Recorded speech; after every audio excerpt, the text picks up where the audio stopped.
Bienvenue sur Astro Roche, je suis Julien Sercourt, chargé de communication sur les astéroïdes. Ce podcast est effectué en compagnie du Dr Patrick Michel, directeur de recherche au CNRS, au laboratoire Lagrange de l'Observatoire de la Côte d'Azur, Université Côte d'Azur. Patrick est également l'auteur du livre À la rencontre des astéroïdes, chez Odile Jacob. Ce podcast est dédié aux astéroïdes, à leur importance scientifique et aux moyens de se protéger du risque d'impact, autrement appelé la défense planétaire. Nous poursuivons notre série de podcasts, toujours en compagnie du Dr Patrick Michel, avec ce que nous avions promis, à savoir un nouvel épisode sur l'astéroïde géocroiseur Apophis. Alors Patrick, ce mardi 16 juillet 2024, j'ai lu une grande nouvelle concernant Ramsès, un projet de mission de l'Agence spatiale européenne. Pouvez-vous nous en donner des détails ? Oui, alors c'est absolument extraordinaire. On a eu l'excellente nouvelle que les délégations, les pays membres de l'Agence spatiale européenne ont autorisé l'ESA à faire le travail préparatoire pour développer la mission Ramsès qui doit rendre visite en Apophis avant son passage près de la Terre le vendredi 13 avril 2029, ce dont on a discuté dans les podcasts précédents. Alors c'est extraordinaire parce qu'en fait, ça va nous permettre de commencer le développement de cette mission pour une approbation formelle au Conseil ministériel de l'ESA en novembre 2025. La raison pour laquelle on a demandé aux délégations d'accepter que l'on commence ce travail, c'est parce que cette mission doit être lancée en avril 2028 pour atteindre Apophis 2 mois avant son passage le plus proche de la Terre le vendredi 13 avril 2029, afin de pouvoir mesurer ses propriétés physiques initiales avant la rencontre avec la Terre, voir comment ces propriétés évoluent et changent éventuellement lorsque le passage se produira et que les forces de marée terrestres agiront, et ensuite faire le lien avec une autre mission dont on parlera. Et donc, pour pouvoir lancer en avril 2028, ce qui est dans 4 ans, voilà, c'est demain dans le spatial, eh bien, il fallait impérativement avoir l'accord des délégations de commencer le travail maintenant, quitte à avoir une approbation formelle de la mission à l'automne 2025. Donc ça, c'est la nouvelle géniale, c'est qu'on va pouvoir commencer le travail pour développer cette mission et être prêt pour atteindre à temps Apophis. Effectivement, c'est vraiment génial comme mission. Comment procède-t-on afin de passer d'un projet de mission à une mission spatiale à proprement parler ? Alors, il faut convaincre les délégations de l'Agence spatiale européenne, les 22 délégations, les pays membres, pour qu'ils mettent le financement nécessaire, sachant que là, on a demandé quelque chose qui n'est pas standard, c'est-à-dire un préfinancement d'une partie en attendant l'approbation du Conseil ministériel 2025. Donc, en fait, il faut convaincre les délégations de mettre de l'argent sur la table, et pour pouvoir le faire en fait et être à temps. Et quand je dis on, en fait il s'agit en particulier de l'équipe projet de l'Agence spatiale européenne, qui était d'ailleurs l'équipe projet ERA, dont une partie va devenir l'équipe projet Ramsès, qui fait un travail absolument extraordinaire pour pouvoir développer ces missions à temps. Et franchement, j'ai été fasciné de voir à quel point ils ont été efficaces avec un travail de fou pour arriver à développer ERA. Bien sûr, des industries impliquées, dont l'industrie OHB qui élabore le satellite, et des industries qui font les CubeSats, comme la compagnie Tivac en Italie. Ce sont vraiment des équipes magnifiques qui arrivent à développer des choses à temps. Et donc, mon on, bien sûr, parle pour elle, et bien sûr de l'équipe scientifique magnifique aussi qui les accompagne. Eh bien, nous avons proposé un schéma qui n'est pas usuel pour aller plus rapidement. Et en particulier, eh bien, on a utilisé le fait que nous allons lancer la mission spatiale ERA donc en octobre cette année, 2024, pour rejoindre l'astéroïde de Didymos et contribuer au premier test de déviation d'astéroïdes avec la mission DART de la NASA. Ça sera l'occasion d'un autre podcast. Oui. Et en fait, cette plateforme ayant été développée et étant maintenant prête, eh bien, on sait qu'on est capable de la refaire rapidement. Et donc, l'idée, c'était un schéma dans lequel on réutilise les mêmes équipes, les mêmes plateformes, les mêmes instruments, même si on va en rajouter certains qui ne nécessitent pas un gros développement vu les échelles de temps très courtes, et les 2 CubeSats comme sur ERA, pour pouvoir arriver à lancer à temps. Donc c'est vraiment ça, c'était convaincre les pays membres qu'on avait un schéma qu'on pouvait proposer permettant d'aller rapidement. Et d'ailleurs, c'est génial parce que déjà dans le cas de ERA, il a fallu aller plus vite que l'habituel, puisque Hera a été approuvé en 2019 pour être lancé en 2024. Donc, c'est aussi très rapide. Et on a démontré, en tout cas, qu'on était prêt à lancer à temps. Et donc, on essaie comme ça de proposer à l'Agence spatiale européenne d'utiliser des schémas un peu différents qui peuvent peut-être inspirer d'autres projets spatiaux dont les échelles de temps sont en général beaucoup plus longues. Donc, on a ce défi d'y arriver, mais on est extrêmement motivé parce qu'il est impossible qu'on rate ce passage près de la Terre avec une telle mission. Et oui, en effet, car Apophis ne nous attendra pas. Voilà, Apophis ne nous attendra pas et il nous offre une opportunité unique, c'est de pouvoir voir comment des forces naturelles, cette fois-ci, puisque pour l'instant, toutes les interactions qu'on a effectuées avec les astéroïdes étaient faites par des opérations faites par l'humain, comme des récoltes d'échantillons, des expériences d'impact, qui d'ailleurs nous ont montré à quel point leur réaction est très différente de celle que l'on prédit, ce qui veut dire qu'on a vraiment intérêt d'interagir avec eux. Et là, c'est la nature qui fait le travail pour nous et nous offre des forces naturelles. Et il nous suffit de regarder comment ces forces agissent sur cet objet. Est-ce que ça va provoquer des mouvements de surface? Est-ce que ça va changer son axe de rotation? Voilà, c'est tout ça qu'on veut savoir. Et donc, avec les instruments qu'on va mettre à bord de Ramsès, on va pouvoir étudier ça et en plus offrir au public, dont au moins 2 milliards de personnes verront la lumière de l'astéroïde à l'œil nu sur une zone qui s'étend de l'Europe à l'Afrique et une partie de l'Asie, en même temps qu'elles voient cette lumière, lui offrir les images réelles de l'astéroïde. Elles pourront voir la lumière et en même temps sur un écran les images réelles, un petit peu comme quand les astronautes des missions Apollo arrivaient sur la Lune, que les gens regardaient ça à la télé, et pour ceux qui pouvaient voir la Lune, la voyaient dans le ciel. Et ça, c'est quelque chose qui restera dans la mémoire collective. Donc on est vraiment 2 milliards de personnes.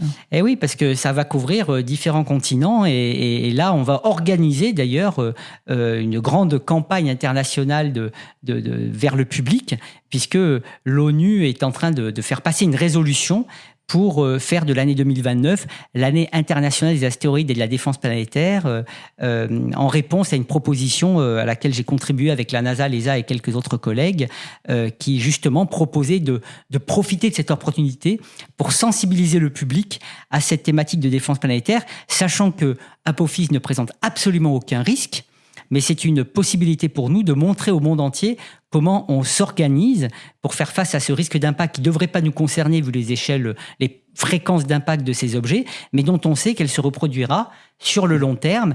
Et on sait aussi qu'il vaut mieux être prêt avant d'en avoir besoin. Donc l'idée, c'est de sensibiliser le public. En fait, ce qui est très intéressant, c'est que la première fois qu'il y a eu une prise de conscience du phénomène de collision dans le système solaire, c'est lorsque la comète Shoemaker-Levy est rentrée en collision avec Jupiter. Et d'ailleurs, on vient d'en fêter l'anniversaire. Exactement, puis c'était en 1994, nous sommes en 2024, c'était en juillet. Pile 20 ans. Voilà. Et là, c'est la première fois que l'humanité observait une collision. Alors que jusqu'à alors, c'était les cratères, mais c'est le passé, les cratères. Là, on a une collision de 21 fragments d'une comète qui tape sur une semaine dans Jupiter avec des effets majeurs.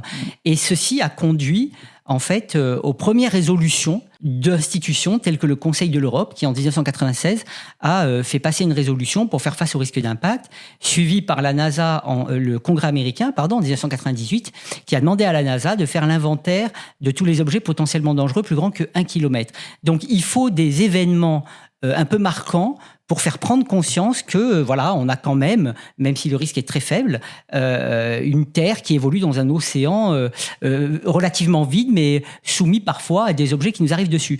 Et donc, avec le passage d'Apophis et le fait que le monde entier va pouvoir être sensibilisé à ça et j'espère s'extasier avec les images qu'on va renvoyer avec une mission spatiale, c'est aussi une opportunité pour dire, regardez, ce risque existe, même s'il ne concerne pas Apophis, mais on est en train d'étudier un objet qui fait partie des objets géocroiseurs. Donc, ça fait partie de la feuille de route de la défense planétaire de caractériser, de comprendre comment ces objets répondent à des actions externes.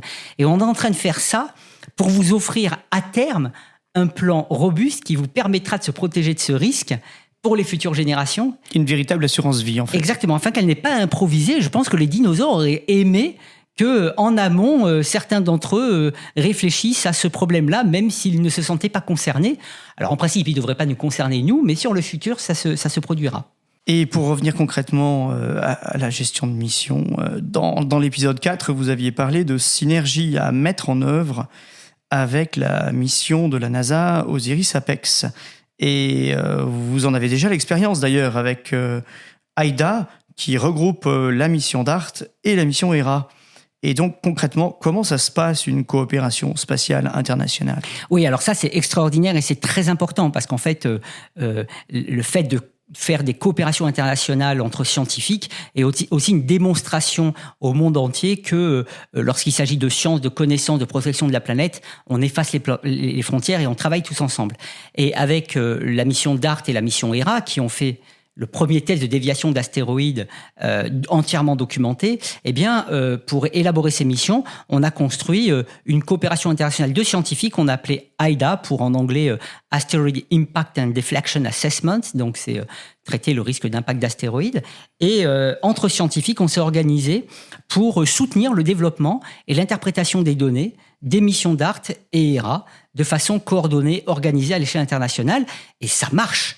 Ça a marché, et ça c'est super, parce qu'on est tous excités, passionnés par ce qu'on fait, on a des équipes scientifiques formidables, et là l'idée, en tout cas que moi je propose, et j'espère que les agences spatiales vont suivre, c'est de faire en sorte que les scientifiques impliqués dans Ramsès et dans APEX se coordonnent ensemble pour pouvoir justement s'assurer que les deux missions sont complémentaires et que la somme des connaissances obtenues est supérieure à la somme des missions, des deux missions.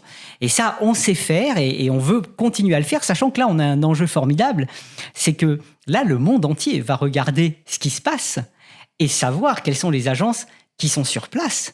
Et donc, c'est une façon pour nous de démontrer au monde entier à quel point nous sommes malins à savoir coopérer ensemble pour pouvoir faire fructifier en fait deux missions et assurer leur complémentarité, puisque quand Ramsès arrivera, la mission OSIRIS-APEX ne sera pas encore là. Il faut rappeler que la mission OSIRIS-APEX, c'est la sonde OSIRIS-REx qui a déployé une capsule avec les échantillons de l'astéroïde Bennu. Et qui n'a pas été mise à la retraite. Et qui n'a pas été mise à la retraite, puisqu'elle est repartie. Donc c'était en septembre 2023, elle est repartie, elle a pris le nom de OSIRIS-APEX pour Apophis Explorer, pour pouvoir atteindre Apophis, mais elle n'atteindra que quelques semaines après le passage le plus proche. Donc cette mission va nous offrir des données extraordinaires sur les propriétés d'Apophis, parce qu'elle a plein d'instruments géniaux après la rencontre, mais elle ne pourra pas nous dire ce qui s'est passé pendant la rencontre. Est-ce que ces propriétés sont les mêmes de celles précédant la rencontre, ou est-ce que quelque chose a changé?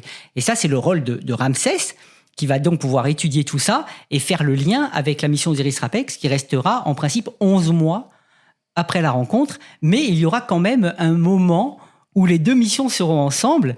Et c'est là qu'on peut faire des choses très amusantes, dont on est en train de discuter, cette synergie. Maintenant qu'on sait que Ramsès devrait se faire en principe, on la prend très au sérieux et on va commencer à vraiment l'organiser. Moi, je fais partie aussi de la mission OSIRIS-APEX et j'ai d'ailleurs une réunion avec eux aux États-Unis en août pour pouvoir commencer à voir comment on organise cette synergie, ce qu'on propose aux agences pour s'assurer qu'on a quelque chose qui va être absolument excitant. C'est très important, cette coopération.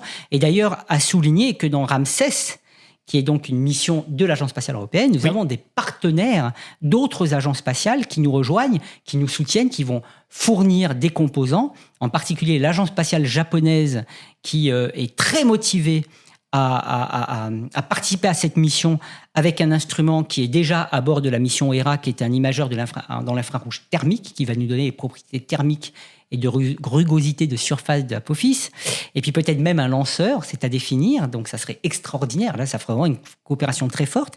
La NASA est aussi intéressée à fournir quelque chose, on est en train de remettre la discussion de façon sérieuse, puisque maintenant on sait que Ramsès devrait se faire, et puis on a même un soutien de l'Agence spatiale coréenne qui vient d'être aussi créée il y a quelques mois, et qui souhaiterait faire un survol d'Apophis avant Ramsès.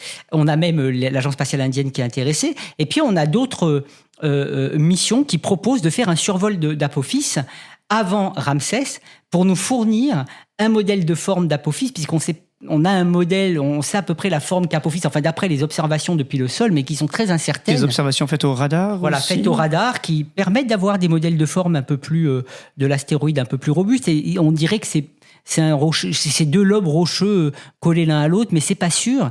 Et pour nous, c'est important de le savoir avant d'arriver avec Ramsès pour pouvoir accélérer les opérations à proximité, parce que quand on va arriver, si on est dans l'inconnu total, il faut un peu de temps pour s'approcher. Donc si on a déjà une sonde qui a survolé l'astéroïde et qui nous donne des informations, ça sera génial. Et ça sera aussi une autre façon de coopérer à l'échelle internationale, puisque cette sonde, en principe, serait d'une autre agence. D'ailleurs, la NASA avait développé une mission qui s'appelle Janus, qui avait pour but de faire le survol d'un astéroïde et qui malheureusement a été mis dans un placard.